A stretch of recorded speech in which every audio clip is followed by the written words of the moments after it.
आपने अक्सर नाइंसाफ़ी के किस्से सुनते हुए सुना होगा ना कि तो हमें दूसरे दर्जे का शहरी समझते हैं, ये हमें दूसरे दर्जे की टीमें बनाने पे भी बाज़ लोग तुले हुए हैं। बिग 3 टेस्ट क्रिकेट में 2 टियर निज़ाम लाने की तैयारियां कर रहे हैं। दूसरे दर्जे का जो आप कह रहे थे, बेसिकली तैयारियां हो रही हैं। भारत 2 दर्जाती निज़ाम है, भारत जिसमें पेश है ऑफ कोर्स, और क्रिकेट लेजेंड जो है ऐसी तजावीज़ पर सख्त बरहम है और बिल्कुल जायज़ बरहम भी है। बिग 3 की इजारादारी टेस्ट क्रिकेट का मुस्तकबिल तारीख कर देगी, ये बहुत से लोगों का मानना है। साबिक वेस्ट इंडियन कप्तान और ICC match referee Clive Lloyd ने रद्द अमल देते हुए कहा है कि 2 दर्जा, सही कह रही हूँ ना, 2 टियर जो है टेस्ट मैचेस जो हैं वो बड़ा परेशान कौन स्ट्रक्चर है इसका, बिल्कुल स्ट्रक्चर से बड़ा परेशान है। और अगर छोटी टीमें सिर्फ आपस में ही खेलती रहीं तो वो टॉप टीमों में कैसे जगह बना पाएंगी, which is a very valid concern. साबिक श्रीलंकन कप्तान अर्जुना रानाटुंगा का कहना था कि इस तजवीज़ में खेल का तहफ़्फ़ुज़ करने के बजाय लालच नज़र आता है। जनूबी अफ्रीका के साबिक कप्तान ग्राहम स्मिथ ने कहा कि ICC कैसे ऐसा स्ट्रक्चर बना सकती है जो सिर्फ टॉप 3 को फ़ायदा देता हो। ये ICC हुक्काम को सोचना चाहिए कि पहले ही इस पर भारतीय बोर्ड के हाथों यरगमाल होने के इल्ज़ामात लग रहे हैं। अगर ऐसा कोई फैसला होता है तो ICC की रही सही साख भी दाव पर लग लेकिन जाएगी। ये सवाल जो अभी आपने उठाया है ना, इट मेक्स सेंस, और हम यही सवाल सबसे पहले तो पूछेंगे। अब्दुल माजिद भट्टी साहब हमारे साथ हैं, सीनियर स्पोर्ट्स जर्नलिस्ट साहब। How did they even come up with this? मतलब क्या खद्दो-खाल है, जरा ये हम इसका डिजाइन क्या है ये पहले हमें ये और ये भी बताएंगे प्रपोजल किसका था। देखें, ये 2013-14 में भी भारत ने अटेम्प्ट की थी। उस वक्त तो बाकायदा उन्होंने अनाउंस किया था कि बिग 3 जो है वो बनने जा रहा है, लेकिन वो एफर्ट जो थी नाकाम रही। अब दोबारा भारत जो है वो चाहता है कि ICC का जो टोटल शेयर है आमदनी का, हालांकि अगर आज देखें तो भारत को मिलता है सालाना 33% और पाकिस्तान जो वर्ल्ड चैंपियन भी रह चुका, पाकिस्तान को मिलता है 6%। इसी तरह मैचों की जो डिस्ट्रीब्यूशन है, पाकिस्तान इस साल 2025 में, ये अभी वेस्ट इंडीज की सीरीज जो 17 तारीख से शुरू हो रही है, पाकिस्तान और वेस्ट इंडीज दोनों ICC वर्ल्ड टेस्ट चैंपियनशिप में 8वें और 9वें नंबर की टीमें हैं। तो पाकिस्तान 2025 में टोटल 5 सीरीज खेल रहा है, 5 टेस्ट मैच खेल रहा है, जिसमें 2 वेस्ट इंडीज के टेस्ट मैच हैं। उसके बाद एक टेस्ट मैच पाकिस्तान खेल चुका अभी केप टाउन में अगेंस्ट साउथ अफ्रीका, और अगला टेस्ट मैच अब शान मसूद और सऊद शकील या मोहम्मद अब्बास जो एक फॉर्मेट खेलते हैं, उनको अगला टेस्ट मैच अक्टूबर में मिलेगा। पाकिस्तान अगली जो टेस्ट सीरीज है वो खेलेगा अक्टूबर में against south Africa in Pakistan. जबकि भारत की टीम एक सीरीज खेलेगी इस साल मई, जून, जुलाई में अगेंस्ट इंग्लैंड, 5 टेस्ट मैचों की सीरीज। तो भारत जो बड़ी टीम है वो औसतन हर साल 12 से 15 टेस्ट मैच खेल रही है। पाकिस्तान या छोटी टीमें जो हैं ये 5 से 6 टेस्ट मैच खेल रही है। तो मैचों की डिस्ट्रीब्यूशन तो आधी है तादाद, लिटरली आधी। अच्छा, ये भारत ने पहले भी कोशिश की थी, अब फिर जाहिर है शाह भी हैं तो वो कोशिश कर रहे हैं। क्या है सूरत हाल? बाकी लोग जो साबिक कप्तान फलाना ढिमकाना जो बाहर बैठे हुए हैं वो तो बयान देते रहते हैं, जो दीगर बोर्ड के सरबराहान हैं जो ICC का हिस्सा हैं, उनका रद्द अमल नहीं आता सामने कि क्या चाह रहे हैं आप लोग? देखें अब्दुल्ला, भारत का जो दादागिरी है ना वर्ल्ड क्रिकेट में, वो है पैसा। जो ICC के 80% स्पॉन्सर्स हैं वो भारतीय हैं। अब मिसाल के तौर पर अफगानिस्तान और भारत के दरमियान हमारे जो दुबई के ब्यूरो चीफ हैं सिफ्ते आरिफ, उन्होंने 3 दिन पहले खबर दी कि भारत और अफगानिस्तान के दरमियान क्रिकेट के मामला भी चल रहे हैं, और जाहिर है अफगानिस्तान का झुकाव जो है वो भारत की तरफ है। और जिस मुल्क को पैसे की जरूरत होती है, मिसाल के तौर पर अफगानिस्तान, बांग्लादेश, श्रीलंका, भारत उनको 2-3 T20 मैचों की सीरीज दे देता है, 2-3 वनडे मैचों की सीरीज दे देता है, तो उनका खजाना जो खाली होता हुआ नजर आ रहा होता है वो एकदम से भर जाता है। तो ये सारा पैसे का खेल है।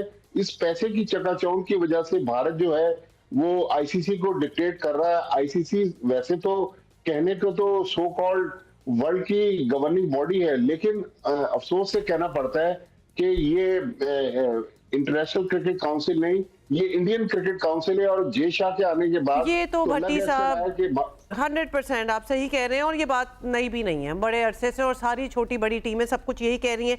प्लीज हमें बताइए ये बिग थ्री कौन है? क्या इन बिग थ्री ने अपने आप को खुद ही बिग थ्री बना दिया या वो टू है? देखिए, बिग थ्री में भारत नंबर 1 है, उसके बाद इंग्लैंड और ऑस्ट्रेलिया। इंग्लैंड और ऑस्ट्रेलिया चूंकि दुनिया की बड़ी टीमें हैं, जहां पैसा भी ज्यादा है, और देखिए दुनिया में आज की तारीख में अगर हम देखें तो ज्यादा जो रेवेन्यू आता है वो आता है टेलीविजन की जो व्यूअरशिप है उसके जरिए।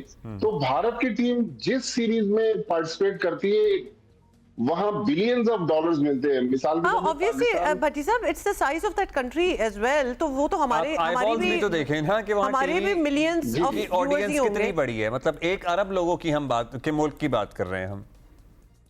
और हमने भारत के साथ अब आईसीसी वर्ल्ड टेस्ट चैंपियनशिप का फाइनल जून में होने जा रहा है, लेकिन पाकिस्तान और भारत के दरमियान पिछले 17 साल से कोई टेस्ट मैच ही नहीं हुआ। तो ये कैसी वर्ल्ड टेस्ट चैंपियनशिप है जिसमें दुनिया की 2 बड़ी टीमें तो आपस में खेल नहीं रही?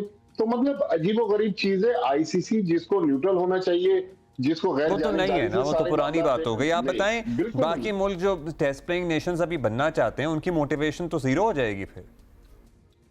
देखिए, अफगानिस्तान जो आखिर में सबसे आखिर में अभी जिसको टेस्ट स्टेटस मिला, या आयरलैंड, वो तो सारे भारत की गोद में है। तो लिहाजा मेरे ख्याल में भारत के पास जब तक इस तरह पैसा आएगा और सारे मुल्कों का जो झुकाव है वो भारत की तरफ है। तो एक जमाना था 80s में एशियन ब्लॉक होता था, लेकिन आज एशियन ब्लॉक नहीं है पाकिस्तान। अब अफसोस की बात है कि आज आइसोलेट है। हालांकि अभी मोहसिन नकवी साहब ने बहुत कोशिशें की, डरा धमका के किसी तरह भारत को चैंपियंस ट्रॉफी के एक फार्मूले तक लेकर आया।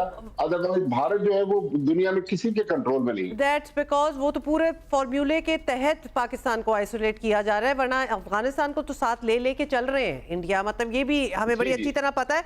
अभी मतलब आई एम जस्ट थिंकिंग कि how do they become big three?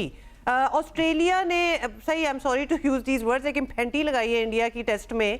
India बुरी तरह हारा है इस वक्त। तो अपने आप को किस लिहाज से, except for what you just explain, sponsorships and all, otherwise किस लिहाज से वो बिग थ्री में अपने आप को डालने की कोशिश कर रहे हैं? बहुत अरसे से उन्होंने डाला हुआ है। देखिए, ऑस्ट्रेलिया और इंग्लैंड चूंकि जो बुनियादी 2 रुकन थे आईसीसी के, उस वक्त इंपीरियल क्रिकेट काउंसिल होती थी। तो ऑस्ट्रेलिया और इंग्लैंड चूंकि बड़े टेस्ट प्लेइंग कंट्रीज भी हैं, और फिर इन दोनों मुल्कों में जो नंबर 1 खेल है वो क्रिकेट नहीं है। उनके पास फुटबॉल, रग्बी और दूसरे जो खेल है, लिहाजा उनके पास जो पैसा आ रहा है जिसकी वजह से उनकी क्रिकेट चल रही है वो भारत की वजह से आ रहा है। आप देखें अगले साल भारत की टीम, ऑस्ट्रेलिया की टीम भारत जाएगी 5 टेस्ट मैच खेलने के लिए। पाकिस्तान जैसी टीम को 2 टेस्ट मैचों की सीरीज मिलती है, 3 टेस्ट मैचों की भी मुश्किल से अभी साउथ अफ्रीका में एक सीरीज मिली। अदरवाइज पाकिस्तान को कोई 3 टेस्ट मैच की भी सीरीज नहीं देता। लेकिन भारत जो है वो 5-5 टेस्ट मैचों की सीरीज खेलता है। तो ऑस्ट्रेलिया और इंग्लैंड जो है वो ऑस्ट्रेलिया की हाँ में हाँ मिलाकर आगे बढ़ रहे हैं। और जब आईसीसी बोर्ड मीटिंग में बैठते हैं, वहां जब वोटिंग करवाई जाती है तो सारे वोट जो है भारत की। अच्छा, माइकल वॉन जैसे क्रिकेटर्स तो ये भी तजवीज दे रहे हैं कि 4 दिन की कर दी जाए टेस्ट क्रिकेट। देखिए, 4 दिन की क्रिकेट बिल्कुल हो सकती है, लेकिन ये उन मुल्कों में जहां पर पिचेस अच्छी हैं। अब एशिया में पाकिस्तान, श्रीलंका, बांग्लादेश, इवन इंडिया में भी बाज टेस्ट मैच 5-5 दिन बाद भी ड्रॉ हो जाते हैं। लिहाजा ये तजवीज काफी पुरानी है, लेकिन मेरे ख्याल में इसमें भी अभी तक कोई ऐसा प्रपोजल क्लियर कट आ नहीं रहा कि जिसपे आईसीसी अमल करे। मेरे ख्याल में ये जो साइम अयूब का भी थोड़ी देर पहले आपने जिक्र किया ना, तो टेस्ट मैचेस में या इंटरनेशनल मैचेस में कंकशन का तो लॉ है, लेकिन वो सिर्फ विकेट कीपर के लिए। मेरे ख्याल में आईसीसी की जो टेक्निकल कमेटी है जिसमें काफी टेस्ट, 11 का मुकाबला 10 से होना नहीं चाहिए। हाँ, मेरे ख्याल में अब 8वें ओवर में साइम अयूब अनफिट हो गए। हाँ। तो वहां भी रिप्लेसमेंट का जो एक लॉ है इस बारे में लागू होना चाहिए था। अच्छा, अपनी हम जरा तैयारी की बात कर लें, क्योंकि वेस्ट इंडीज से ऑब्वियसली अब हमारा भी मैच पड़ने वाला है। तो वे डू वी स्टैंड उसमें, और छोड़ दें, हम तो चले, पता ही है हमें where we stand. West Indies की टीम का बताएं, तगड़ी टीम है? जी हाँ, वेस्ट इंडीज की टीम बिल्कुल तगड़ी टीम है, लेकिन उनके जो मेन फास्ट बॉलर थे जिन्होंने ऑस्ट्रेलिया में हरवाया, वो इत्तेफाक से अनफिट हो गए, नहीं आए। लेकिन वेस्ट इंडीज की टीम अभी भी ठीक ठाक टीम है। लेकिन मेरे ख्याल में पाकिस्तान की कंडीशन में जहां हमने इंग्लैंड को हराया, तो मुझे लग रहा है कि साजिद खान होंगे, नोमान अली होंगे, अबरार अहमद की बात हो रही है, तो मुझे लग रहा है कि पाकिस्तान काफी वेस्ट इंडीज को मुश्किल डालेगा। लेकिन अब मेरा सवाल सिलेक्शन के हवाले से है कि क्या पाकिस्तान कुछ नए प्लेयर्स को चांस देगा? जो मेरी इत्तलात है अभी तक तो ऐसा नहीं है। बल्कि अगर आपके पास टाइम हो तो कल रात उन 25 खिलाड़ियों का भी अनाउंसमेंट हो गया जो वो एक टास्क फोर्स पीसीबी बना रहा था, जिसको अब्दुल रज्जाक ट्रेन करेंगे। उन 25 खिलाड़ियों में ज्यादातर तो वही नाम है जो पाकिस्तान को रिप्रेजेंट कर चुके हैं, जिनमें खुशदिल शाह हैं, उस्मान खान हैं, या अभी हमने इनको इरफान नियाजी को देखा, और 2-4 और वो आजमूदा प्लेयर हैं। तो मेरे ख्याल में हम किस तरह T20 क्रिकेट के लिए पावर हिटर तैयार करेंगे? पीसीबी ने 90 दिन का कैंप लगाने का तो ऐलान किया, 25 लड़कों का भी अनाउंसमेंट कर दिया। लेकिन अब इंटरेस्टिंग चीज होगी कि जब ये कैंप खत्म होगा तो उसके सम्राट हमें कैसे मिलेंगे। चलिए उसका इंतजार करते हैं। और आप ये कह रहे हैं कि ज्यादातर इसमें वही नाम है जो आजमाए हुए हैं। बहुत शुक्रिया आपका भट्टी साहब। थैंक यू भट्टी साहब। Thank you.